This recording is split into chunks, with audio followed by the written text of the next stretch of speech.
Good morning, students. Once again, we are with our poetry, and today the poetry which we are going to study is bit difficult. ऐसा कहेंगे difficult तो नहीं है, लेकिन थोड़ा समझने में इसको समय लगेगा. और समझाने के लिए before that I will give you some examples. आप उस एग्जाम्पल्स के माध्यम से इस वर्ड को समझ पाएंगे. तो ये जो पोइट्री है basically it's a philosophical based poetry. तो इसका जो स्टार्टिंग जो स्टेंजाज है दे आर बिट डिफिकल्ट. उसके बाद में तो फिर एग्जाम्पल्स आ जाएंगे, तो वो आपको अंडरस्टैंडिंग के लिए इजी रहेगा. So first of all let's focus on the poetry. As you can see lesson number 14, the hope. Hope means आशा. सी आशा, उम्मीद. Whenever we want, we expect something, किसी से हम उम्मीद करते हैं, वो आशा कहलाता है. इसको समझने से पहले मैं आशा से संबंधित कुछ चीज़ें आपको बताता हूँ. ये समझना बहुत ज़रूरी है. Suppose first example I give you of a cow.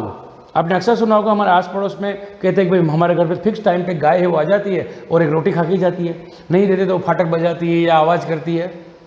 Why this? Because daily वो तुम्हारे पास आती है उम्मीद से कि मुझे कुछ खाने को मिलेगा, और उसको मिलता है. Ultimately when ever persons hope is fulfilled, उसकी उम्मीद पूरी हो जाती है तो वो और उम्मीद बढ़ाता है.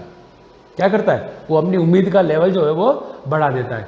अब आप उस गाय को 4, 5, 10 दिन आपने रोटी दी, suddenly you stop giving the bread, उसको एक रोटी देना बंद कर दिया, तो वो क्या सोचेगी कि आज कुछ हुआ होगा इसलिए नहीं दी होगी. Again she want give up the hope, वो आशा नहीं छोड़ेगी. नेक्स्ट डे शेल रिटर्न, वो वापस आएगी. लेकिन ग्रेजुअली जब आप उसको रोटी देना बंद कर दोगे तो डे बाय डे चलते चलते उसकी जो उम्मीद है, आशा है, वो कमज़ोर होती जाएगी. क्योंकि रोज़ उसको नकारात्मकता मिलती है. आज गई रोटी नहीं मिली, कल गई रोटी नहीं मिली.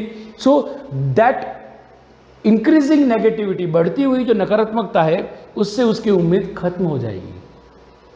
Second example I would like to give a farmers, किसान. The most hard working person of all human beings, ऐसा कहते हैं. and still you believe that hard working person always works on the hope. आकाश को देखता है वो, कि क्या देखता है, क्या उम्मीद करता है कि बादल आएंगे, बरसात होगी, फसलों को पानी मिलेगा, फसल अच्छी होगी. But suppose just imagine that monsoon is weak or rains fail, बारिश नहीं हुई. what will happen? the seeds which he has sown in the field, जो बीज को जिसने उसने खेत में उगाया है, they won't come out in lack of water. पानी नहीं है. so it means that due to this negativity he won't be doing the work. क्या वो काम करना बंद करेगा? नहीं. he won't give up. वो उम्मीद नहीं छोड़ता है. वो क्या करता है? वापस अपना हल उठाएगा, वापस he will plough the field, और वापस नए बीज उगाएगा. In the hope that one day the rain will come. Again the same thing happened, rains didn't come, बारिश नहीं हुई. See this is the now the level of negativity will increase. एक season में बारिश नहीं हुई तो उसने उम्मीद में दूसरे सीजन में हल चलाया, दूसरे में भी नहीं हुई तो भी वो हल चलाएगा. He won't give up, वो अपने हथियार नहीं फेंकेगा. But then gradually day by day जब इसका नकारात्मकता बढ़ती जाएगी और बारिश नहीं आएगी, then what will happen? The negativity will increase to a extent that they will start committing suicide. वो आत्महत्या करना शुरू करेंगे. इसका एग्जाम्पल आपके सामने है. महाराष्ट्र में विदर्भ के जो किसान हैं हर साल आत्महत्या करते हैं, क्योंकि that portion always remains dry because of rainfall. उसको रेनफॉल नहीं होती है तो वो सूखा रह जाता है. अगेन द सेम थिंग कि उम्मीद. अब आप अपनी बात करता हूं, मैं आपकी बात करता हूं. आपकी उम्मीद किससे करते हैं? यू होप, यू विश किससे करते हो? अपने पेरेंट्स से, कि मेरे को ये चाहिए. नाउ सपोज बहुत सारे पेरेंट्स होते हैं जो एफोर्ड कर सकते हैं आपकी जिद को. कोई जिद आपकी एफोर्ड नहीं कर सकता, आपकी मांग एफोर्ड नहीं कर सकता. इफ दे डिक्लाइन, वो मना कर देते हैं, तो आप उस लेवल से नीचे आने की कोशिश करोगे. But once your hope is fulfilled, आपने कहा पापा मेरे को तो जीन्स लाना है, उन्होंने दिला दिया, now what will be the result?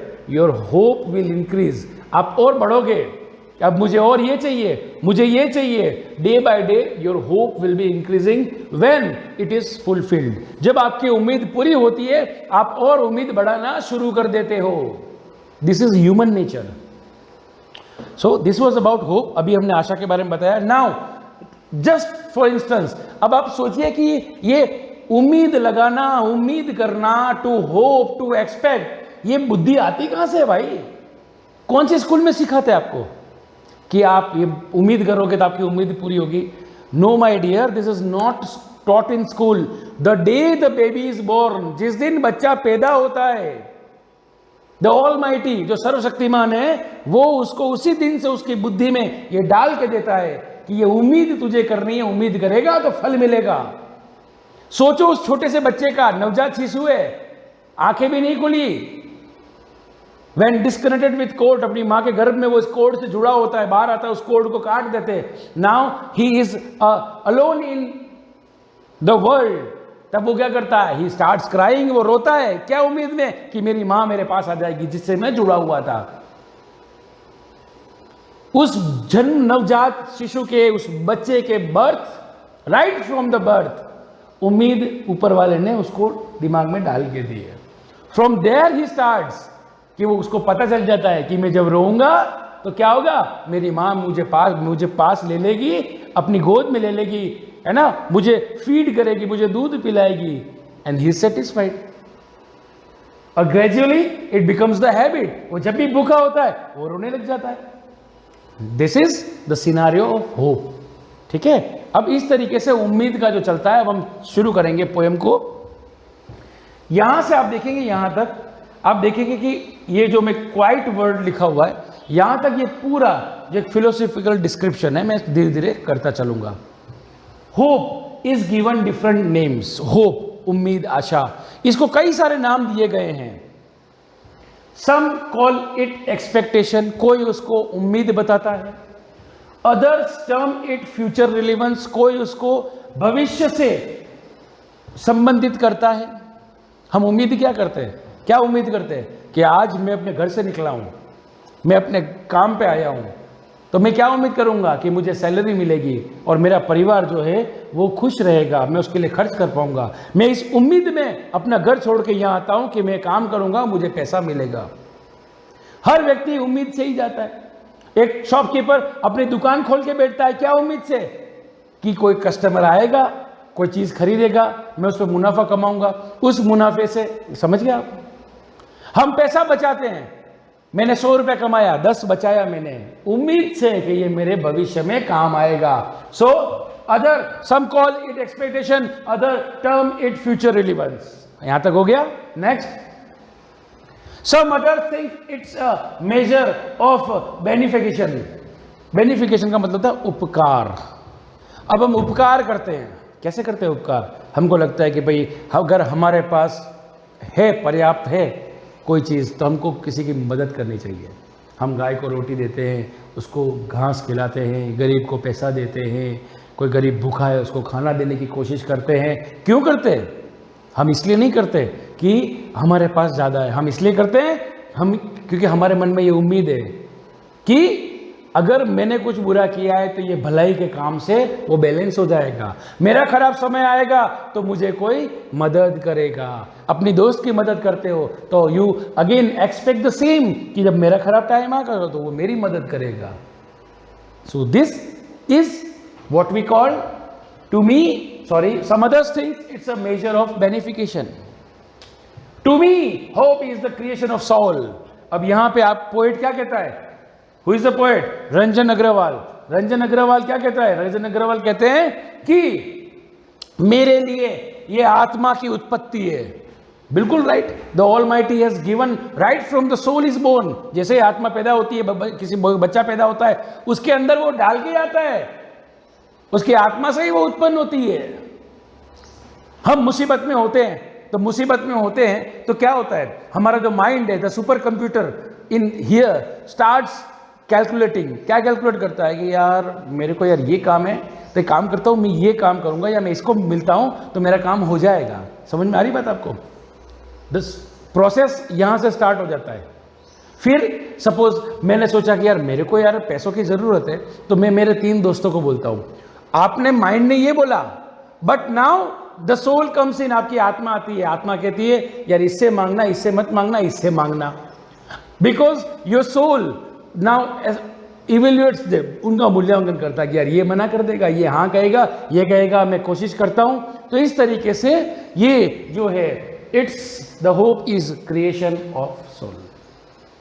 Now creation of soul, and when the creation of soul is fulfilled, आपकी जो क्रिएशन आपने सोचा वो फुलफिल होता है तो आपको खुशी होती है। दैट मेक्स अस फील प्लेजरसम, और इसको हमको आनंद आता है। गाय रोटी खाती है, वो संतुष्टि प्राप्त करती है। आप मुसीबत में हो, आपके दोस्त की मदद मिल जाती है, आप आनंद महसूस करते हो। किसान समय पे अगर हल चलाता है और समय पे बारिश हो जाती है तो वो खुश हो जाता है। तो हर कोई खुश कब होता है? जब उनकी उम्मीद पूरी होती है। नाउ यहां तक हमने जो पढ़ा, इसमें आपने देखा मैंने कुछ वर्ड्स बताए।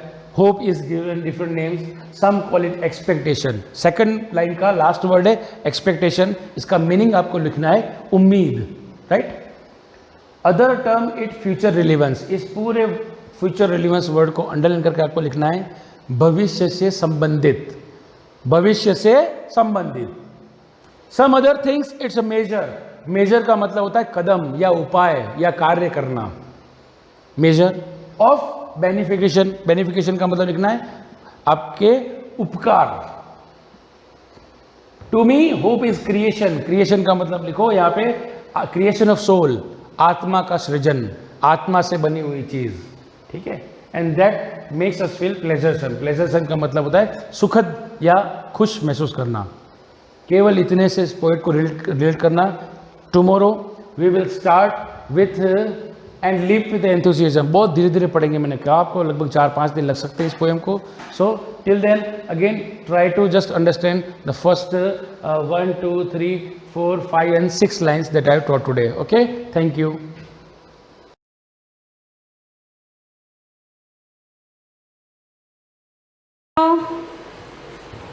अभी हम पढ़ रहे हैं रासायनिक गुण। भौतिक गुण हम प्रीवियस लेक्चर्स में डिस्कस कर चुके हैं, फिजिकल प्रॉपर्टीज़ हेलो एल्केन और एल्किल हैलाइड की। अब हम डिस्कस करेंगे रासायनिक गुण, हेलो एल्केन्स के रासायनिक गुण। जो हेलो एल्केन्स होती हैं उनके भौतिक गुण हम पढ़ चुके हैं। रासायनिक गुण में जो मैंने बताया था 4 प्रकार की ये रिएक्शंस देते हैं हेलो एल्केन्स। नाभिक स्नेही प्रतिस्थापन अभिक्रियाएं, धातुओं से अभिक्रियाएं, विलोपन अभिक्रियाएं और अपचयन अभिक्रियाएं। यानी ये किस प्रकार की रिएक्शंस देते हैं, हर में हम यही डिस्कस करेंगे। तो नाभिक स्नेही प्रतिस्थापन अभिक्रियाएं, नाभिक स्नेही प्रतिस्थापन अभिक्रियाएं में ये अभी मैंने पिछले लेक्चर्स में बताया था किसे कहते हैं नाभिक स्नेही प्रतिस्थापन अभिक्रियाएं। यह मैंने पिछले लेक्चर्स में आपको डिस्कस किया था कि जो हेलो एल्केन्स होते हैं उनकी प्रकृति क्या होती है, ध्रुवीय होती है। इसीलिए कार्बन पर आंशिक धन आवेश और हेलोजन पर आंशिक ऋण आवेश आ जाता है माइनस आई इफेक्ट के कारण, प्रेरणिक प्रभाव के कारण, और ये ध्रुवीय हो जाते हैं, जिससे कार्बन पर कोई भी न्यूक्लियोफाइल आसानी से आक्रमण कर सकता है और हेलोजन को प्रतिस्थापित कर सकता है, यानी हटा सकता है। ये जो नाभिक स्नेही प्रतिस्थापन अभिक्रियाएं होती है 2 प्रकार की होती है, SN1 और एक अणुक नाभिक स्नेही अभिक्रिया SN1 और एक होती है दूसरी SN2। तो हम पहले डिस्कस करेंगे एक अणुक नाभिक स्नेही प्रतिस्थापन अभिक्रियाएं, यूनिमोलिक्यूलर न्यूक्लियोफिलिक सब्स्टिट्यूशंस रिएक्शंस। ये जो अभिक्रियाएं होती हैं नाभिक स्नेही, एक जो अणुक अभिक्रियाएं होती हैं वो 2 पद में होती हैं। ये अभिक्रिया 2 पदों में पूर्ण होती हैं। पहले पद में कार्बन और हेलोजन बंध का क्या होता है, विषमांश विखंडन। ये मैं अलग से यहाँ समझा रही हूँ। ये देखिए कार्बन से हेलोजन की विद्युत ऋणता क्या है, ज़्यादा है, जिससे प्रथम पद में ये टूटता है, लेकिन विषमांश विखंडन होता है, यानी कार्बन पर क्या आ जाता है प्लस और हेलोजन पर क्या आ जाता है माइनस चार्ज आ जाता है। ये तो क्या बनता है कार्ब धनायन, कार्ब केटायन बनता है और हैलाइड आयन का निर्माण होता है, यानी हैलाइड आयन का फॉर्मेशन होता है। जो फर्स्ट स्टेप है, यानी फर्स्ट स्टेप में सबसे पहले कार्बन और हेलोजन क्या हो जाते हैं, अलग अलग हो जाते हैं और कार्ब केटायन यानी कार्ब धनायन फॉर्म होता है और हैलाइड आयन का फॉर्मेशन होता है। ये जो स्टेप होती हैं ये धीमी गति यानी स्लो मोशन का स्टेप होता है। ये देखिए प्रथम पद में Rx, R पे प्लस और X पे माइनस, ये वेग निर्धारित यानी इस पे रेट ऑफ रिएक्शन डिपेंड करती हैं। अगर हम चौथे चैप्टर में हम इसको डिस्कस करेंगे हम कि वेग निर्धारक पद क्या होता है, तो ये वेग निर्धारित पद होता है किसी भी अभिक्रिया के वेग को निर्धारित करने वाला ये स्टेप होता है। तो प्रथम पद में एल्किल हैलाइड से कार्ब धनायन और हैलाइड आयन का फॉर्मेशन होता है। प्रथम पद में जो एल्किल हैलाइड हम लेते हैं वो अभिक्रिया की दर केवल किस पे डिपेंड करती है, एल्किल हैलाइड की कंसंट्रेशन पे निर्भर करती है। इसीलिए अभिक्रिया की दर यानी रेट किसके प्रोपोर्शनल होती है, केवल एल्किल हैलाइड के। तो फर्स्ट स्टेप में क्या हो गया, एल्किल हैलाइड टूटता है, कार्ब केटायन का फॉर्मेशन होता है, हैलाइड आयन का फॉर्मेशन होता है। सेकंड स्टेप में मैं बता रही हूँ कि जो भी एल्किल हैलाइड हम यूज़ करते हैं उस एल्किल हैलाइड पर ही, उसके एल्किल हैलाइड पर ही उस रिएक्शन की क्या होती है, रेट डिपेंड करती है। यानी ये प्रथम गति की अभिक्रिया है। इस अभिक्रिया को हम इसीलिए क्या कहते हैं, एक अणुक अभिक्रिया। भले हम रिएक्शन पर किसकी रिएक्शन कराएंगे, जैसे हम Rx और इस पे न्यूक्लियोफाइल लेंगे, लेकिन ये रिएक्शन किस पे डिपेंड करेगी, केवल एल्किल हैलाइड पे। यानी पूरी रिएक्शन का वेग केवल एल्किल हैलाइड की कंसंट्रेशन पे डिपेंड करता है, इसीलिए न्यूक्लियोफाइल पे डिपेंड नहीं करता है। इसीलिए हम इसको क्या बोलते हैं, एक अणुक या SN1 या यूनिमोलिक्यूलर सब्स्टिट्यूशंस रिएक्शन। अगले पद में क्या होता है, फर्स्ट पद में क्या हो गया, कार्ब केटायन बन गया, यानी ये R प्लस और X माइनस। अब रिएक्शन में क्या होता है, जो न्यूक्लियोफाइल होता है कार्बन पर क्या हो गया, प्लस आ गया, तो हैलाइड आयन क्या हो गया, रिमूव हो गया और उस पर न्यूक्लियोफाइल अटैक करता है। ये तीव्र गति का पद होता है, फर्स्ट स्टेप होती है ये, और इस पर इजीली आके क्या हो जाता है, न्यूक्लियोफाइल जुड़ जाता है। यानी न्यूक्लियोफाइल किस पे अटैक करता है, कार्ब केटायन पे। अभिक्रिया के प्रथम पद में जो कार्बोनियम आयन बना है यानी कार्ब केटायन जितना ज़्यादा स्टेबल होता है, रिएक्शन क्या होती है उतनी ही इजी होती है। यानी कि कार्ब केटायन कितने होते हैं, 3 टाइप्स के होते हैं। ये देखिए, ये टर्शरी, ये सेकेंडरी, ये प्राइमरी और ये मेथिल कार्ब केटायन। तो जितनी ज़्यादा कार्ब केटायन स्टेबल होंगे रिएक्शन क्या होगी उसी के अकॉर्डिंग होगी। तो एग्ज़ाम में आपके SN1 रिएक्शन किसे कहते हैं उसको एग्जाम्पल देके समझो। एक तो ये क्वेश्चन आता है, एक आता है कि SN1 के अकॉर्डिंग ये निम्न जो कार्ब केटायन दे रहे हैं उनको असेंडिंग या डिसेंडिंग ऑर्डर में जमाना है। तो ये देखिए R क्या है, ये R है, इसमें से हेलोजन निकल चुका है और इस पर क्या आ गया, प्लस आ गया। यानी ये टर्शरी कार्ब केटायन, यहाँ से X निकला, ये सेकेंडरी कार्ब केटायन, यहाँ से X निकला, ये प्राइमरी कार्ब केटायन। ये मैं अलग से और समझा देती हूँ। ये देखिए आप, ये CH3 ये टर्शरी कार्ब केटायन कब बना, यहाँ पे हेलोजन जुड़ा था वो निकल गया तो क्या बन गया, टर्शरी। सेकेंडरी, ये देखिए यहाँ पे हेलोजन जुड़ा हुआ था, ये निकल गया तो इस पे प्लस। प्राइमरी, ये देखिए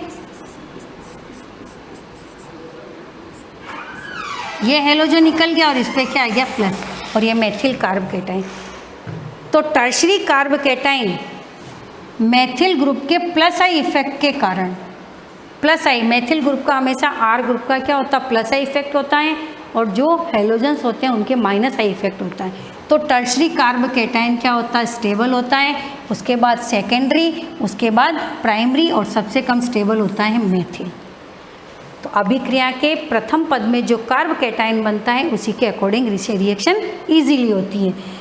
यदि हेलोजन एटम समान हो यानी हेलोजन सेम हो तो SN1 की जो रिएक्टिविटी होगी है, अगर हेलोजन मैंने यहाँ पे Cl ले लिया, यहाँ पे भी Cl, यहाँ पे भी Cl और यहाँ पे भी Cl, तो सबसे ज़्यादा कौन सा होगा टर्शरी हैलाइड स्टेबल होगा, और ये SN1 रिएक्शन क्या होंगे इजीली देंगे। क्यों देंगे वो मैं बाद में समझाती हूँ आपको।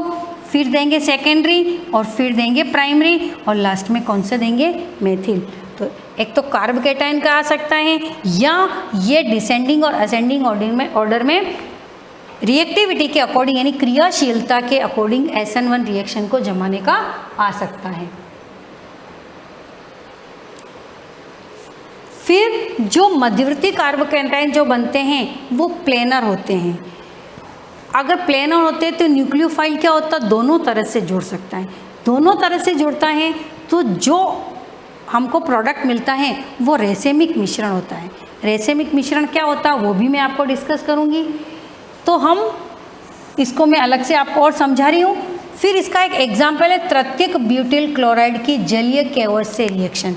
एग्जाम में केवल ये रिएक्शन ऐसे CH3Cl लिखा होगा और यहाँ पे KOH दे रखा होगा और आपको रिएक्शन कंप्लीट करनी होगी। तो आप देखिए फर्स्ट में रिएक्शन क्या होगी,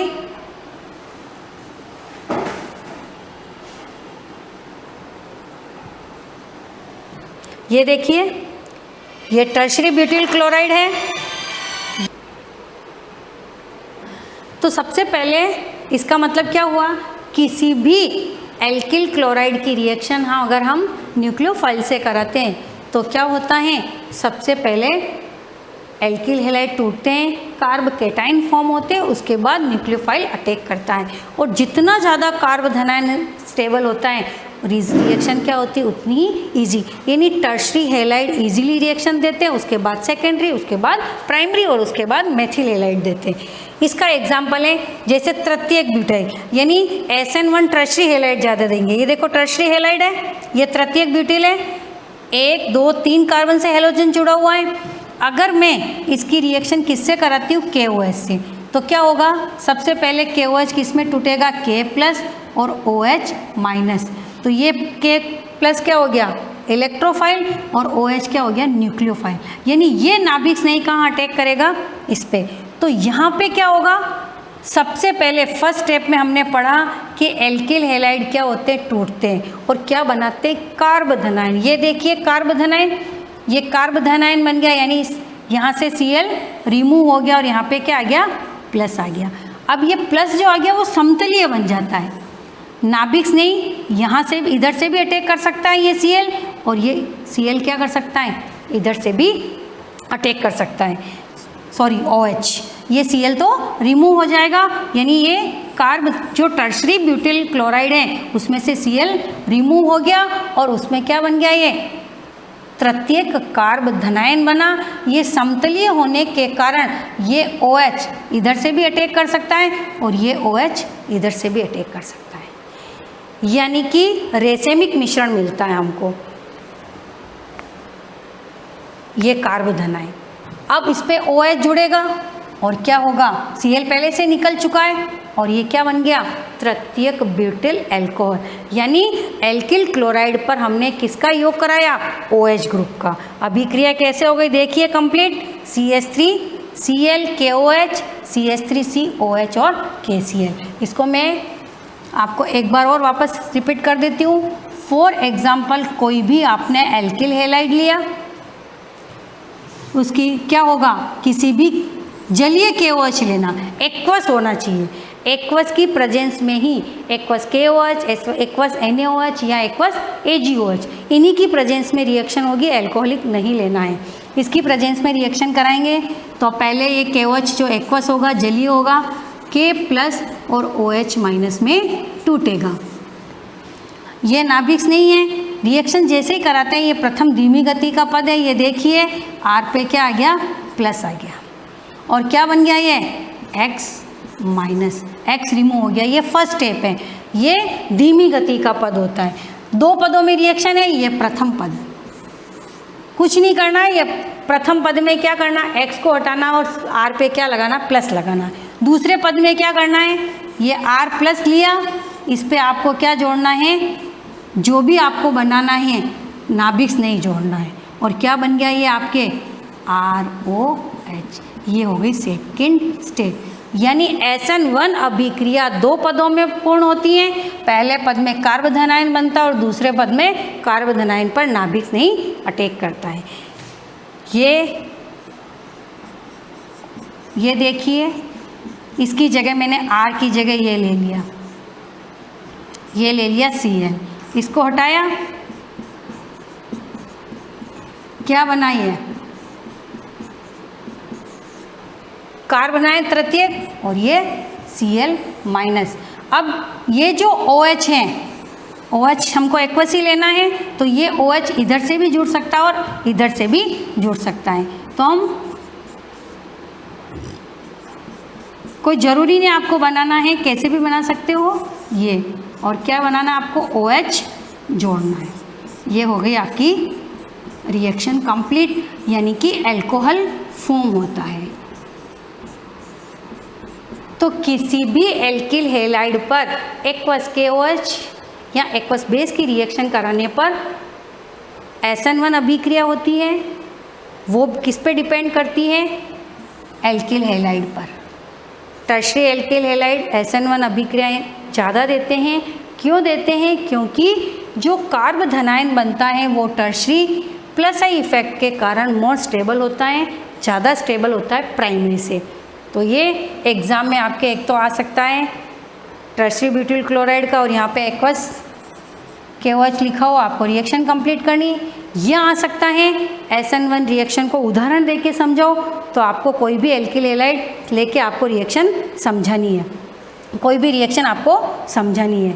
फॉर एग्जांपल जैसे RX ये ले लिया और डायरेक्ट रिएक्शन आपको ये समझा दो। तीसरा आ सकता है, इनको अकॉर्डिंग टू SN1 और SN2 के अकॉर्डिंग आपको जमाना है। तो ये आपके पूरी SN1 या एकाणुक अभिक्रिया है। फिर सेकंड जो पार्शन होगा वो होगा आपके SN2।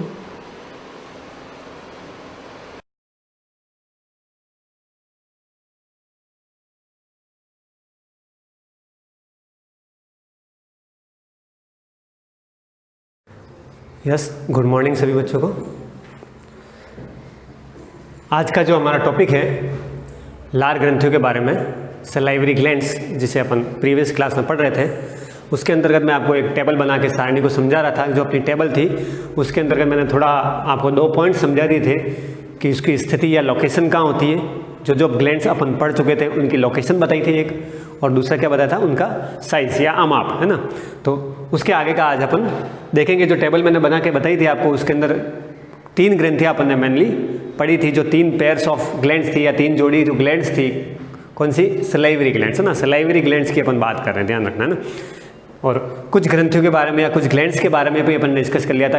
Which is the largest gland of body, which is the smallest gland of body, सबसे छोटी ग्रंथि कौन सी होती है, सबसे बड़ी ग्रंथि कौन सी होती है ना। ये अलग अलग टाइप्स की है। कौन सी एक्सोक्राइन ग्लैंड सबसे बड़ी कौन सी है, सबसे बड़ी एंडोक्राइन कौन सी है, सबसे बड़ी सलाइवरी ग्लैंड्स कौन सी है, ये सारी कुछ डिस्कशन अपन ने प्रीवियस क्लास में कर ली थी। सो आज अपन उसके आगे का टॉपिक पढ़ेंगे, उसी ग्लैंड्स को अपन आज कंटिन्यू करेंगे। तो जो 3 टाइप्स की ग्लैंड्स थी, मैंने आपको टेबल बनाया था, बता दिया था टेबल बना के, उसी को अपन आज कंटिन्यू कर रहे हैं ना।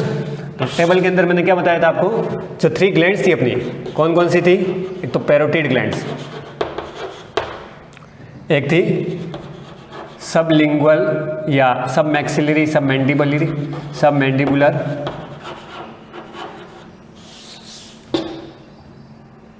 या सब मैक्सिलरी।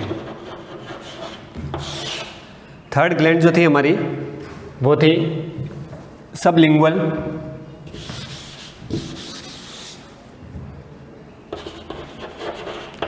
और ये सब क्यों लगाया है, ये मैंने आपको पहले उस दिन भी समझा दिया था, है ना। मान लो कोई बच्चे उस समय जुड़े नहीं हुए या जिसने वीडियो नहीं देखी हो और आज से ही देख रहा हो वो भी समझ ले। ये सब क्यों लगाया मैंने, ये सब अटैच इसलिए किया है, सब मतलब होता है नीचे की तरफ, है ना, नीचे के भाग में। तो सब मैंडिबुलर या सब मैक्सिलरी, ये दो बता दी थी आपकी, कहाँ थी इसकी कंडीशन में मैंने बताई दी थी, लोकेशन की बात कर ली थी अपने, पैरोटिड के लोकेशन की बात कर ली थी, सबलिंगुअल के लोकेशन की बात करी थी, उसकी साइज़ की बात कर ली थी। तो पैरोटिड ग्लैंड जो थी वो सलाइवरी ग्लैंड सबसे बड़ी सलाइवरी ग्लैंड है, ये भी मैंने आपको बता दिया था। तो कुछ जो माइनस पॉइंट्स हैं, है ना, छोटे छोटे टॉपिक्स हैं, छोटे छोटे पॉइंट्स हैं, उनको आपको ध्यान से दिमाग में रखना है ना। हर बात को कॉपी में लिख के याद करें ये ज़रूरी नहीं है। कुछ चीज़ें ऐसी है जो स्मॉलेस्ट, बिगेस्ट, ऐसी कुछ पार्ट्स हैं, ऐसी कुछ चीज़ें हैं जो उनको अलग से नोट डाउन कर लें, उनको अलग से अंडरलाइन कर लें आप लोग, ताकि क्या उसके ऊपर अपनी नज़र बार बार जाती रहे ना। तो इसके बारे में फर्स्ट और सेकंड कंडीशन अपन पढ़ चुके हैं। इसकी एक तो स्थिति या लोकेशन की बात कर ली थी अपन ने, है ना, और दूसरी इसकी साइज़ की बात कर ली थी। ठीक है, इसकी लोकेशन कहाँ थी, पैरोटिड की कर्णपाली के नीचे की तरफ, यहाँ बताया था मैंने। फिर सब मैंडिबुलर सब मैक्सिलरी की लोकेशन कहाँ बताई थी, कि जहाँ अपर जॉ और लोअर जॉ कनेक्ट हो रहे हैं, उसकी जो जॉइंट्स पार्ट है, उसकी जो संधि है, वहाँ पे ये दोनों फाइंड आउट होती है। फिर सब लिंगुअल कहाँ बताया था मैंने आपको, अपने टंग के ऊपर, है ना, टंग के अदर सतह पर इसको फाइंड आउट करते हैं, इसको देखते हैं अपन। फिर साइज की बात करते हैं, साइज में क्या बताया था, parotid is the largest salivary glands and सब मैंडिबुलर और सब मैक्सिलरी क्या है, ये मीडियम का साइज की, ये छोटी नहीं है, ये पैरोटिड और सब लिंगुअल के बीच की साइज की है। और सब लिंगुअल की जब बात करी थी अपन ने, और सब लिंगुअल में क्या बताया था मैंने आपको, कि ये सबसे छोटी सलाइवरी ग्लैंड्स है। थर्ड पॉइंट आप आज से पढ़ेंगे कि हमारा थर्ड पॉइंट जो था, वो थर्ड पॉइंट क्या था, कि इसकी नलिका का क्या नाम है ना, जो ट्यूब्स है इसके अंदर। थर्ड पॉइंट से मैं स्टार्ट कर रहा हूँ। इसकी जो ट्यूब्स है या इसकी जो नलिका है उसको क्या बोलते हैं, है ना। नलिका मतलब कनेक्ट क्या हो गया, कि ये जो अपनी सलाइवा की चीज़ को या सलाइवा के थ्रू एंजाइम्स को जिस वे से ले जाएगी, वो वे का नाम क्या है, ट्यूब से, जिसके माध्यम से, जिसके मीडियम से वो वहाँ तक पहुँचेगा। तो ये ट्यूब्स का नाम अपन लिख लेते हैं। पहला पैरोटिड की ट्यूब्स का बताया था मैंने, स्टेंसन्स। क्या बताया था, स्टेंसन्स। दूसरा क्या बताया था, वार्टन। दूसरी का नाम क्या, वार्टन। और तीसरी का नाम क्या है, रिविनस। क्या क्या बता रहा हूं देखो ध्यान से। थर्ड पॉइंट क्या अपना, ट्यूब्स या नलिका। नलिका कौन सी, इन तीनों सलाइवरी ग्लैंड्स की जो ट्यूब्स है, जिसके माध्यम से, जिसके थ्रू ये सलाइवा या अपना एंजाइम ले जाती है। पहले अपन बात कर चुके हैं कि ये क्या है, बहिस्रावी भाग के है, या क्या कहते हैं इसको, है ना, मुख गुहा के बाहर की ओर होती है, है ना। ये सारी चीज़ें अपन पहले पढ़ चुके हैं। 3 जोड़ी होती हैं, इसका श्रवण सलाइवा के साथ होता है ना। तो ये सारी चीज़ें अपन पहले देख चुके हैं, बार बार इसको डिस्कस करने की ज़रूरत नहीं होनी चाहिए ना। तो कहाँ क्या नाम हो गया, इसका नाम मैंने आपको लिख के दे दिया। ट्यूब्स हो गई, नलिका हो गई, इसका नाम हो गया। चौथा पार्ट अपना क्या है, खुलना, ओपन कहाँ होती है ना। तो ओपन के बारे में मैंने बताया था आपको कि ये कहाँ ओपन हो रही है, वेस्टिबुलम पार्ट, वेस्टिबुलम ऑफ लोअर जॉ। कहाँ हो रही है, वेस्टिबुलम क्या है, लोअर जॉ का जो वेस्टिबुलम पार्ट है उसके अंदर ये ओपन हो रही है ना, उसके अंदर खुल रही है। ये कहाँ जो खुल रही है, इंसीजर्स के पीछे। इंसीजर्स कौन से हैं वो आपको बता दो। इंसीजर्स कौन से, लोअर जो नहीं, सॉरी अपर जो है ना, यहाँ क्या है, अपर जो। और ये कहाँ है, कौन सी, सब मैंडिबुलर सब मैक्सिलरी कहाँ होगी, लोअर जो के इंसीजर्स के पीछे, इंसीजर्स ऑफ लोअर जो। ठीक है, जो इंसीजर्स पार्ट है, back part of incisors of lower जो, ये लिख देता हूँ, बैक पार्ट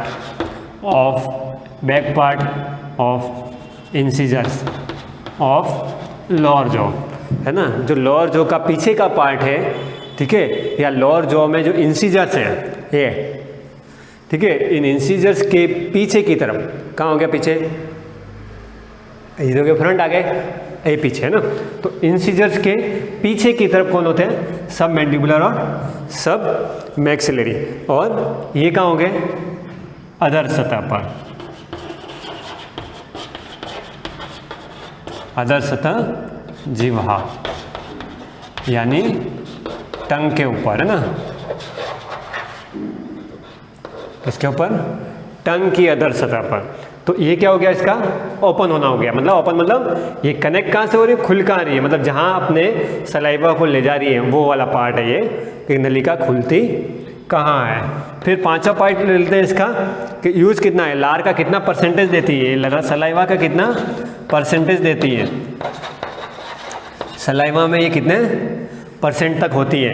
तो सलाइवा में ये है 25%, ये है 70% और ये सिर्फ है 5%। मतलब ये जो ग्लैंड्स हैं, कौन, पैरोटिड, सब मैंडिबुलर, सब मैक्सिलरी, सब लिंगुअल, ये सलाइवा के कितने प्रतिशत भाग को ले जाती हैं, सलाइवा कितने प्रतिशत भाग इनके माध्यम से पहुंचता है या इनके माध्यम से गमन करता है, इनके माध्यम से चलता है। तो पैरोटिड जो है वो 25% सलाइवा को, सब मैंडिबुलर, सब मैक्सिलरी जो है 70% को, और सब लिंगुअल है 5% है। इसका मतलब समझ गए होंगे आपके, सबसे मेन रोल किसका हो गया, ये सब मैंडिबुलर और सब मैक्सिलरी ग्लैंड्स का अहम रोल या इंपॉर्टेंस रोल हो गया आपके सलाइवा के अंतर्गत। ठीक है, तो ये एक टेबल थी जिसके माध्यम से मैंने आपके तीनों सलाइवरी ग्लैंड्स को बता दिया कि सलाइवरी ग्लैंड्स आपके क्या क्या होती हैं और क्या रोल निभाती हैं, है ना। तो 5 पॉइंट्स मैंने आपको सलाइवरी ग्लैंड्स के बारे में पूरी तरह से बता दिए हैं। वो 5 पॉइंट्स आपको क्या करना है, अच्छी तरह से लर्न कर लेना है, ध्यान रखना है ना। बहुत माइनर पॉइंट्स हैं, बहुत छोटी छोटी चीज़ें हैं, बहुत बेसिक पार्ट है ना। तो इन बेसिक चीज़ों को अपन जितना पढ़ेंगे वो आपके लिए फर्दर एग्जाम में बहुत काम आएगा, है ना। कि ज़रूरी नहीं है कि अपन बड़ी बड़े लेवल पे चीज़ों को सीधा बुक से अंदर ग्रसनी का क्या, इसोफेगस का क्या रोल है, लार्ज इंटेस्टाइन, स्मॉल इंटेस्टाइन का क्या रोल है, वो सीधा वहाँ तक पहुँच जाए, ऐसा नहीं, है ना। छोटी छोटी चीज़ों को अपने को बहुत अहम या इम्पोर्टेंस मानते हुए चलना है। तो ये सारी चीज़ें इम्पोर्टेंस है, क्योंकि अपन बक्कल कैविटी के अंदर ही अपन चल रहे हैं अभी तक अपन गले में पहुँचे ही नहीं है ना, अपन अभी तक इसोफेगस तक पहुँचे ही नहीं है ना, फेरिंग्स तक पहुँचे ही नहीं है। लेरिंग फेरिंग्स जब आएंगे बात, उसकी बात अलग से करेंगे, उसके बाद आगे पढ़ेंगे, लेकिन अभी तक बक्कल कैविटी में ही फंसे हुए हैं। तो पहले उसी को कंप्लीट करेंगे फिर आगे बढ़ेंगे ना। भले आपको लग रहा है कि इतना लंबा चल रहा है, लेकिन लंबा नहीं है, ये बेसिक्स है सारा, है ना। इसी को ध्यान में रखना है, पहले ये पढ़ेंगे तब जाके आगे की चीज़ें समझ में आएगी, ठीक है ना। आज नहीं पढ़ेंगे तो फिर कब पढ़ेंगे, है ना, फिर बेसिक कब जानेंगे, है ना। तो 12वीं क्लास के बच्चे हैं, बड़े बच्चे हैं, तो अभी सब चीज़ों का नॉलेज नहीं रखेंगे, कब रखेंगे। तो ये चीज़ें ध्यान में रखनी है ना। अब बात करते हैं अपन संगठन लार का, ठीक है, लार का संगठन कि फॉर्मेशन कैसे होता है लार का, फॉर्मेशन ऑफ सलाइवा। लार जो बन रही है आपकी, उस लार में क्या क्या है, उस लार के बारे में अपन डिस्कस करेंगे कि लार कैसे हैं, क्या है ना, उसके बारे में पढ़ते हैं। तो फर्स्ट चीज़ आपको बता दूं कि जो सलाइवा है उसके अंदर अपना 99% जो है वो क्या है, वाटर है। सलाइवा के अंदर 99% क्या चीज़ है, वाटर है। सिर्फ 1% में क्या क्या चीज़ें आती हैं वो ही इंपॉर्टेंट रोल करती है, अदरवाइज 99% ऑलरेडी पानी मौजूद है। इसीलिए अपने को खाने के बीच में या जब भी आप न्यूट्रिशन ले रहे हैं, जब भी आप फूड खा रहे हैं, जब भी आपका लंच चल रहा है, ब्रेकफास्ट चल रहा है, डिनर चल रहा है, तो उसके बीच में आप बहुत सारा पानी पी लेते हैं। That is wrong way of you take a food, ठीक है ना। तो 99% ऑलरेडी वाटर है उसके अंदर, लेकिन उसके अंदर एंजाइम्स या सलाइवा मिक्स होने की वजह से वो वाटर आपके लिए इंपॉर्टेंस रोल निभाता है। लाइक कि जो आप एक्सटर्नल वे से आपकी बॉडी को पानी दे रहे हैं, that means wrong way to, है ना। तो 99% वाटर है आपके फॉर्मेशन ऑफ सलाइवा में। 1% के अंदर जो बचता है, सिर्फ जस्ट ओनली 1%, इसमें क्या क्या चीज़ें आ जाती हैं मैं बता दूं आपको। तो इसमें फर्स्ट चीज़ जो आएगी 1% के अंदर, एक तो आपका एंजाइम ऑफ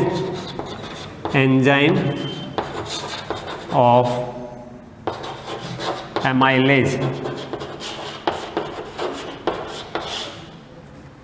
ठीक है, तो ये एंजाइम जो है एमाइलेज, इसका क्या रोल होता है, कौन कौन से एंजाइम और हैं, इस एंजाइम एमाइलेज को और क्या बोलते हैं अपन, टाइलिन। एक और नाम है इसका टाइलिन। तो टाइलिन या एमाइलेज जो एंजाइम्स है आपकी बॉडी के अंदर, या बॉडी के अंदर तो क्या कहें अपन, सलाइवा के अंदर, मुख के अंदर, बकल कैविटी के अंदर, है ना। तो ये एमाइलेज और टाइलिन एंजाइम जो है ये आपके क्या रोल कर रही हैं, ये सबसे इम्पोर्टेंट रोल निभाती है आपके कार्बोहाइड्रेट के डाइजेशन में। ठीक है, किसको पचाती है, किसको डाइजेस्ट करती है, कार्बोहाइड्रेट को। कितना, 30% कार्बोहाइड्रेट आपका इसी एंजाइम की वजह से डाइजेस्ट हो जाता है। कौन सा एंजाइम, एमाइलेज या टाइलिन, दोनों एक ही नाम है, कुछ भी कह लो आप, टाइलिन बोल लो तो भी ठीक है, एमाइलेज बोल दो तो भी ठीक है। तो ये कार्बोहाइड्रेट के लगभग 30% भाग को या 30% पार्ट को ये कार्बोहाइड्रेट के एमाइलेज ही निपटा लेता है। मतलब यहीं से आपके डाइजेशन को स्टार्ट कर देता है, मुख में ही डाइजेशन या बकल कैविटी में या माउथ के अंदर ही उस डाइजेशन को स्टार्ट करके कंप्लीट करने का काम चालू कर देता है। तो क्या हो गया, एक तो एंजाइम हो गया आपका एमाइलेज, दूसरा क्या हो गया इसके अंदर, दूसरा एंजाइम आ जाता है आपके लाइसोजाइम। क्या आ जाता है, लाइसोजाइम। ये दो एंजाइम है आपके माउथ के, काफ़ी इंपॉर्टेंट रोल निभाते हैं। तो लाइसोजाइम क्या करता है और एमाइलेज क्या करता है, एमाइलेज के बारे में तो आपको बता दिया मैंने, कार्बोहाइड्रेट के डाइजेशन में हेल्प करता है। और लाइसोजाइम क्या करता है, आपके जो भी फॉरेन पार्टिकल्स होते हैं, फॉरेन पार्टिकल समझते हो आप, फॉरेन पार्टिकल मीन्स जो भी बैक्टीरियाज हैं, वायरसेस हैं, जीवाणु हैं, जो भी अपन खाते हैं और जो बाहर से हमारे लिए अनयूजफुल हैं, जो हेल्प नहीं करते डाइजेशन में, जो हमारे लिए बीमारी पैदा करने वाले कारक होते हैं, जो फैक्टर्स हैं डिजीज के, वो जो बॉडी में जा रहे हैं, जो माउथ के अंदर जा रहे हैं, है ना। तो वो आपके कोई सा भी वे हो सकता है, चाहे वो आपके पानी के माध्यम से हो, चाहे वाटर हो, चाहे फूड हो, किसी भी वे से वो आपके अंदर बॉडी के अंदर जा सकते हैं। तो उन बैक्टीरियाज को ये लाइसोजाइम एंजाइम यहीं डेड कर देगा। क्या करेगा, बैक्टीरिया को डेड करने का काम। ठीक है, ये जीवाणुओं को मारने का काम करता है कौन, लाइसोजाइम। ठीक है, तो लाइसोजाइम तो यहाँ क्या कर रहा है, बैक्टीरिया को मार रहा है, और एमाइलेज क्या कर रहा है, आपके कार्बोहाइड्रेट के डाइजेशन में हेल्प कर रहा है। तो ये दो एंजाइम्स जो हैं आपके माउथ के अंदर या बकल कैविटी के अंदर या सलाइवा के अंदर मौजूद रहते हैं ना। तो ये आपको ध्यान रखना है इस चीज़ों के बारे में, है ना। फिर आगे की बात लेते हैं आपका तीसरा पार्ट क्या हो गया, इसके अंदर सलेस्मा पाई जाती है। ठीक है, क्या है, सलेस्मा की लेयर्स, है ना। तो 14 भाग हो गया आपके, सलेस्मा पाई जाती है इसमें। फिर 5th नंबर क्या हो गया, सलेस्मा है, लाइसोजाइम है, एमाइलेज है, टाइलिन है, वाटर है। ठीक है, फिर इसके अंदर कुछ आयंस भी पाए जाते हैं। क्या पाए जाते हैं, आयंस। आयंस में क्या हो गया, एक तो जैसे आपके हो गया सोडियम, पोटेशियम, क्लोरीन, ये सब आयंस भी आपके सलाइवा में मौजूद रहते हैं, जो कुछ न कुछ रोल निभाते रहते हैं। फिर इसकी सबसे बड़ी चीज़ मैं बताऊं आपके अंदर, सबसे मेन पार्ट जो इसका बताने जा रहा हूं मैं, वो ध्यान रखना आप, इसके अंदर IgA नाम की एंटीबॉडी पाई जाती है। IgA क्या है, एंटीबॉडी है।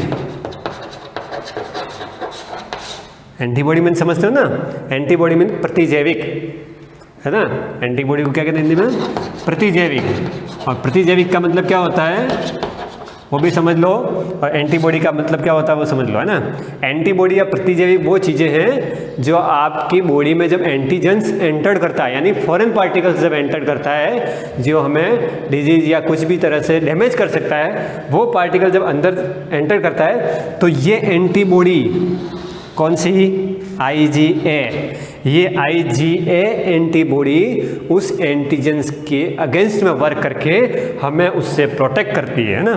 तो IgA नाम की एंटीबॉडी, IG क्यों लिखा है ना, कोई स्पेक्टर ऑफ जनरल नहीं है ना। IG का मतलब क्या है, इम्यूनोग्लोब्यूलिन, है ना। इस IG का मतलब सुन लो, IG का मतलब होता है इम्यूनो इम्यूनोग्लोब्यूलिन, ठीक है। और इम्यूनोग्लोब्यूलिन क्या है? ये इम्यूनोग्लोबिन है, एक तरह का प्रोटीन, है ना। तो IgA नाम की जो एंटीबॉडी है, आप छोटी 10वीं क्लास में था शायद आपके, कि 10वीं क्लास में क्या पढ़ा था आपने? कुल 5 टाइप की एंटीबॉडी होती है, IgA, IgG, IgM, IgE, IgD, इस तरह की एंटीबॉडी थी।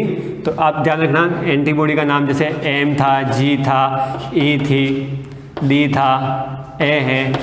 तो इसको कुछ भी आप नाम देके इसका कोई भी, या लिख दें आप जैसे GAMED, क्या बन गया? GAMD, ठीक है। गेम तो खेलते ही आप, तो नाम हो गया गेम और पीछे रह गया D, ठीक है। तो D से कोई सा भी गेम का नाम ले सकते हैं। तो गेम मतलब हो गया IgG, IgA, IgM, IgE और IgD। तो ये 5 टाइप की एंटीबॉडी थी। ये एंटीबॉडी तक अपन ने देख लिया है। तो इस प्रकार का प्रोटेक्शन था, ठीक है ना। तो ये मुख्य या इम्पोर्टेंस टॉपिक हैं आपके लार का संगठन के या फॉर्मेशन ऑफ सलाइवा के। एक छोटा सा चीज़ मैं आपको बता दूं, इसका पीएच जो होता है वो होता है 6.8, है ना। पीएच के बारे में आप जानते हो, लार का पीएच क्या होता है? बेसिक होता है ना, 6.8 होता है। तो ये क्या करते हैं और आपके भोजन को पचाने में हेल्प कर सकती है। तो ये कुछ सलाइवा के इंपॉर्टेंस टॉपिक मैंने आपको बता दिए हैं। इसके आगे का जितना भी होता है आपके डाइजेस्टिव सिस्टम का, अपन वो नेक्स्ट क्लास में देखेंगे।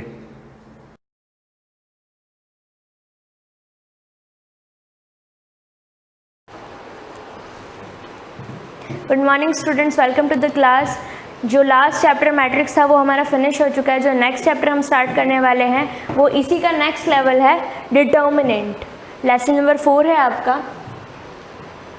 डिटर्मिनेंट क्या होता है? मैट्रिक्स हम लोग पढ़ चुके हैं। मैट्रिक्स में हम बात करते हैं, वहाँ पर अरेंजमेंट ऑफ नंबर्स या एलिमेंट्स रहता है। अब मैट्रिक्स का ही नेक्स्ट लेवल, या फिर हम कह सकते हैं कि मैट्रिक्स में जो ऑपरेशंस होते हैं, जिसमें जैसे हमने कहा था ट्रांसपोज ऑफ मैट्रिक्स, उसी तरीके से मैट्रिसेस का ही डिटर्मिनेंट निकाला जाता है। जब हम कहते हैं कि एक पर्टिकुलर अरेंजमेंट में फिगर्स लिखे हुए 2, 4, 6, 3, 2, 1, 1, 5, 9 लाइक ऐसा, ठीक है। This is the matrix. अगर मैंने इसको लार्ज ब्रैकेट में लिखा है, अगर ऐसे ना लिख करके मैं इसको 2 लाइन्स में लिखती हूँ इस तरीके से, ये सेम नंबर को,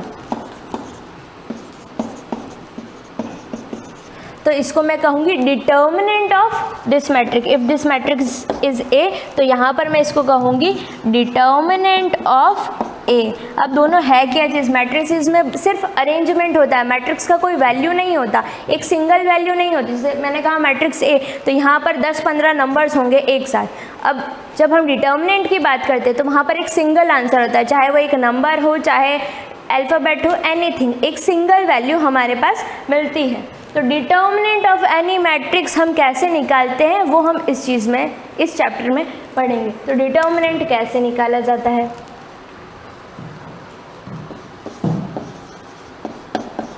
डिटर्मिनेंट, जिसको हम कहते हैं सारणिक, बहुत ही इजी चीज़ है। फर्स्ट अपन बात करते हैं फर्स्ट ऑर्डर की जो मैट्रिक्स होती है उसका सारणिक निकालने की।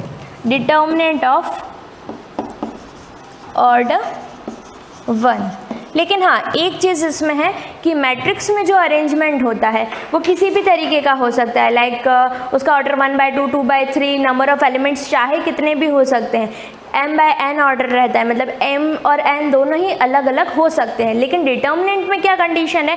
डिटर्मिनेंट उन्हीं मैट्रिसेस का निकल सकता है जो स्क्वायर मैट्रिसेस है। स्क्वायर मैट्रिक्स मतलब एक ऐसी मैट्रिक्स जिसका ऑर्डर जो है, number of rows and number of columns are equal. तो n/n की कोई मैट्रिक्स है, m/m की कोई मैट्रिक्स है, 1/1, 2/2, 3/3 की जो मैट्रिसेस है, इन सब का हम डिटर्मिनेंट निकाल सकते हैं। ये कुछ इस तरीके का है कि मैट्रिसेस में एक फिक्स वैल्यू तो निकाली नहीं जा सकती, तो अगर हमको उसका मैग्नीट्यूड निकालना है, अगर रिक्वायर्ड है तो उसके लिए हम डिटर्मिनेंट निकालते हैं। Determinant of order 1। ऑर्डर 1 का मतलब क्या? जब मैंने कहा ऑर्डर 1, तो डिटर्मिनेंट तो सिर्फ स्क्वायर मैट्रिक्स का निकलता है। ऑर्डर 1 की स्क्वायर मैट्रिक्स यानी कि 1/1 ऑर्डर, यानी कि कितना एलिमेंट हुआ? एक ही एलिमेंट हुआ। फॉर एग्जांपल मैंने ले लिया कोई नंबर 3, ये मैट्रिक्स है, इसका आपको यहाँ पर यहाँ पर आपको डिटर्मिनेंट निकालने को कहा जाए। If a matrix is like this, हमको डिटर्मिनेंट ऑफ ए निकालना है तो कैसे निकालेंगे? Determinant of 3 that is equal to 3। Next अगर मैं कहूँ कि इफ़ अगर तो a इज इक्वल टू ऐसा मैट्रिक्स दे रखा है -3, उस कंडीशन में डिटर्मिनेंट ऑफ a जो है वो क्या आना चाहिए? मैंने लिख लिया डिटर्मिनेंट ऑफ 3। तो कोई ऐसा नहीं कहना चाहिए। डिटर्मिनेंट और मोड में फ़र्क है। अगर आपने मोड भी पढ़ा है कि 2 लाइन्स में, ये 2 लाइन्स में अगर कोई भी नंबर लिखा है 2, 24, माइनस का, प्लस का, व्हाटएवर, ओवरऑल जो उसका आंसर आएगा वो पॉजिटिव आएगा। मोड एक अलग चीज़ है और डिटर्मिनेंट एक अलग चीज़ है। डिटर्मिनेंट टोटली डिफरेंट ऑपरेशन रहता है जो मैट्रिसेस पे लगाया जाता है। तो डिटर्मिनेंट ऑफ a -3, तो जैसा वो लिखा हुआ एलिमेंट वैसा का वैसा ही वो बाहर आएगा, इसके अंदर कोई भी चेंज नहीं आएगा। तो इसका आंसर कोई भी रियल नंबर हो सकता है, positive, negative, p/q, anything, all real numbers could be the answer of determinant. अब नेक्स्ट अपन बात करते हैं, ये हो गया ऑर्डर 1 का। तो ऑर्डर 1 में तो कोई दिक्कत ही नहीं, जो एलिमेंट लिखा हुआ है वही का वही बाहर आ जाएगा। नेक्स्ट आता है हमारा ऑर्डर 2 का डिटर्मिनेंट।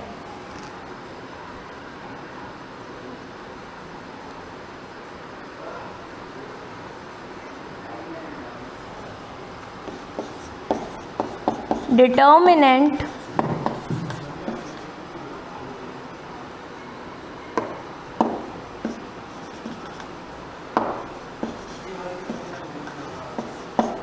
ऑफ ऑर्डर 2 ऑर्डर की डिटर्मिनेंट हमको निकालनी है ऑफ मैट्रिसेस ऑर्डर 2।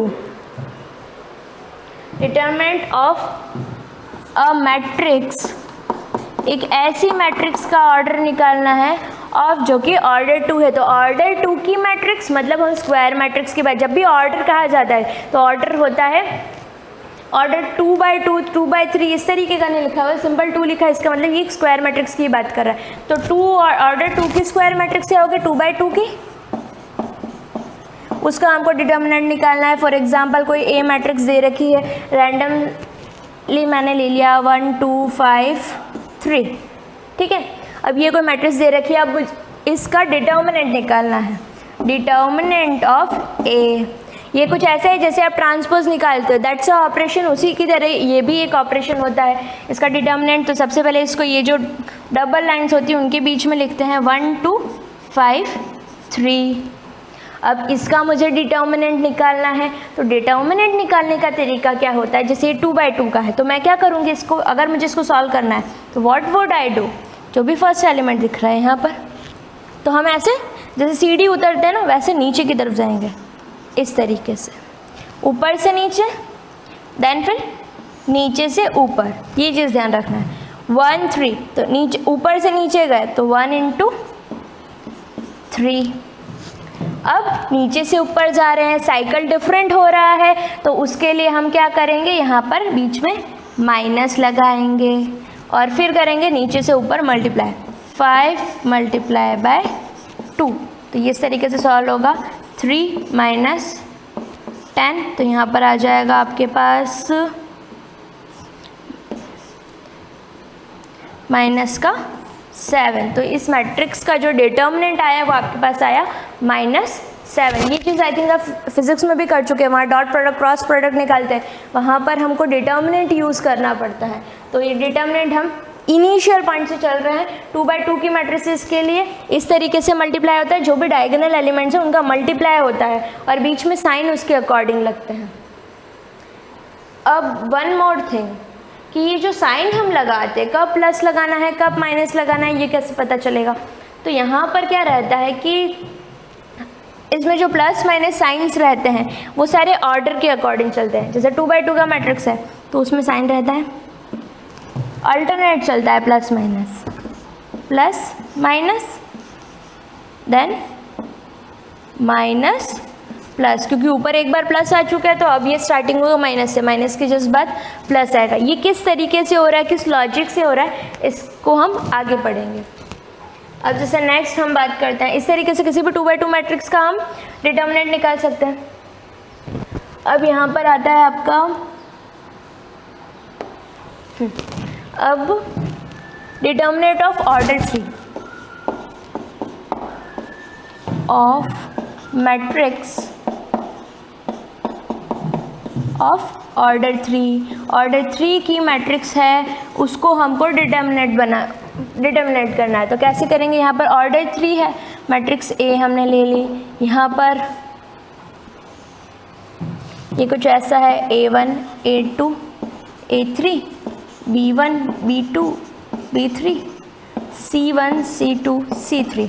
अब यहाँ पर मैंने क्या किया कि नंबर्स नहीं लिए, एलिमेंट्स को नेमिंग दे करके लिखा है। तो ये जस्ट आइडिया है कि करना कैसे है। तो अब यहाँ पर कैसे करेंगे डिटर्मिनेंट, ये तो हमको पता चल गया, 2/2 में तो कोई दिक्कत नहीं थी, ऊपर से नीचे मल्टीप्लाई करना है, बीच में माइनस लगाओ, फिर देन नीचे से ऊपर मल्टीप्लाई करना है। अब यहाँ पर क्या रहेगा, अब फर्स्ट हम देखते हैं 1 2 3 कॉलम्स नज़र आ रहे हैं ऊपर के एलिमेंट्स। जब मैं चूज़ करती हूँ A1 को मैंने चूज़ किया A1, तो जब भी मैं A1 लूँगी तो इस A1 के कॉरेस्पॉन्डिंग जितनी भी यहाँ पर कॉलम या रो दिख रहे हैं, जैसे A1 के कॉरेस्पॉन्डिंग मैंने यहाँ पर लिया,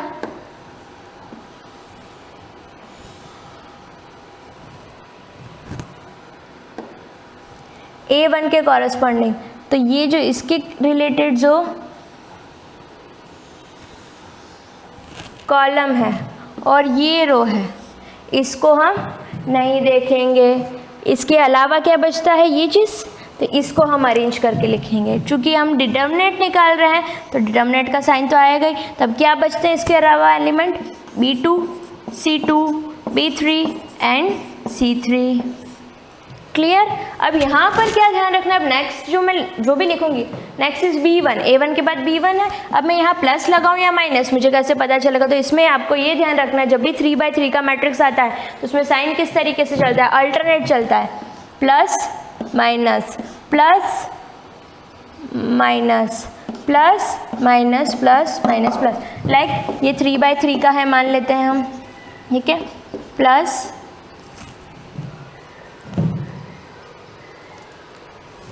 plus minus plus minus plus minus plus minus plus, alternate चलता है, प्लस के बाद माइनस, फिर प्लस के बाद माइनस, फिर प्लस के बाद माइनस, प्लस माइनस प्लस, इस तरीके से यहाँ पर चलेगा। अब क्या आ रहा है B1 के लिए, सेकेंड एलिमेंट के लिए माइनस, तो मैं यहाँ पर माइनस लगा दूंगी। उसके बाद देखेंगे B1 के अंदर जब हम उसको देखते हैं तो हमारे पास क्या आता है, B1 के कॉरेस्पॉन्डिंग जो लाइन है, ये लाइन, ये कॉलम और ये रो को छोड़ करके जो भी बचता है उसको हम ले लेंगे।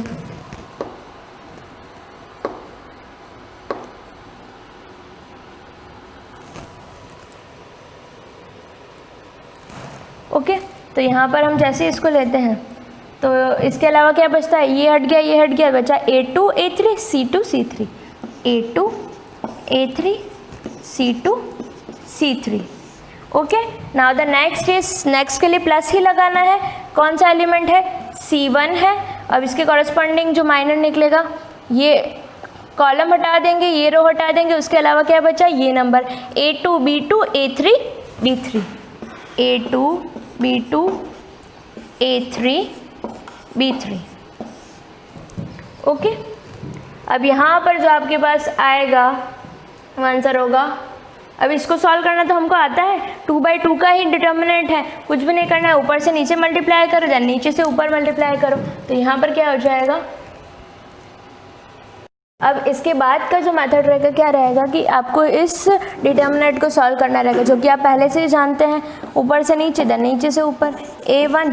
अब इसको जैसे सॉल्व करेंगे B2 इंटू C3, अब नीचे से ऊपर जा रहे इसलिए बीच में माइनस का साइन, तो B3 C2, now minus B1, bracket में आ जाएगा A2 into C3 minus A3 into C2 plus C1 into A2 into B3, A2 B3 minus A3 B2। Okay, अब सॉल्व कर लेना है इसको आपस में मल्टीप्लाई करके, A1 B2 C3 minus A1 B3C2 minus,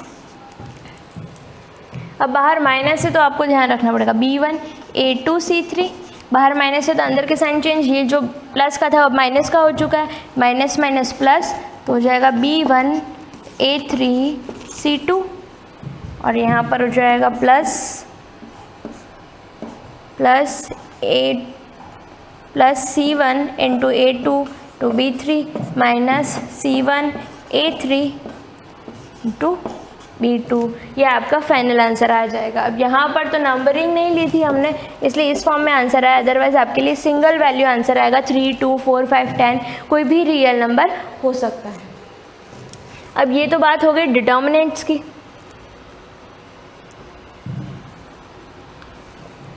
determinants की ये बात हो गई किस तरीके से। अब इसको सॉल्व करने का दूसरा एक और तरीका है जिसको कहते हैं हम सार्मर्स रूल है आपका एक, सारूस।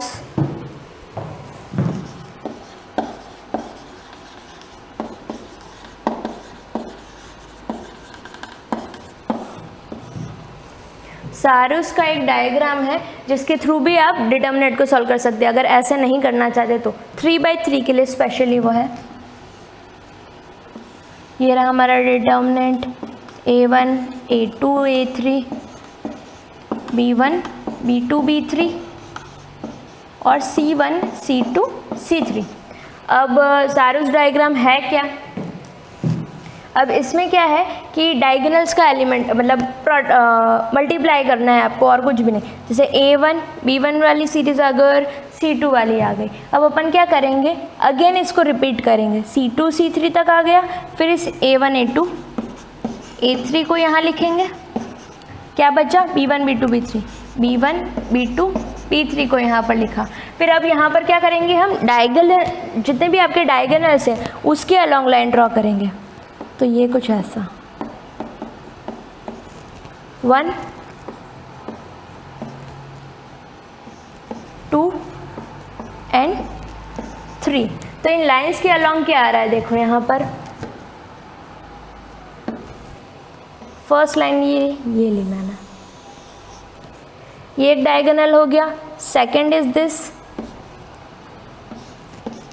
थर्ड इज दिस, ठीक है। तो अब इनको मल्टीप्लाई करके हम यहाँ पर लिख रहे हैं A1 B2 C3, A1 B2 C3। Next is B1 C2 A3। तो यहाँ पर साइन का कोई इशू नहीं है, जो ये ऐसी जो लाइन आ रही है जितनी भी पैरेलल लाइन्स हैं उसके लिए हम प्लस ही ले रहे हैं। B1 B2 C3, B1 B2 C3, sorry B1 C2 A3, B1 C2 A3 plus तीसरी कौन सी लाइन आ रही है, C2 A2 B3, C2 A2 B3, C2 A2 B3। अब ये तो 3 पैरेलल लाइंस होगी, उसके अलावा 3 वाली तो आ ही नहीं रही, यहाँ पर आ रही तो 2 की आ रही। अब हम एक और लाइन यहाँ पर चेक करेंगे तो वो होगी हमारी कुछ इस तरीके की, A3 B2 C2, ये एक एरो यहाँ पर बन रहा है, ये जो चीज़ यहाँ पर बन रही है A3 B3 C2, second is B3 C2 A1 और third is C3 A2 B1।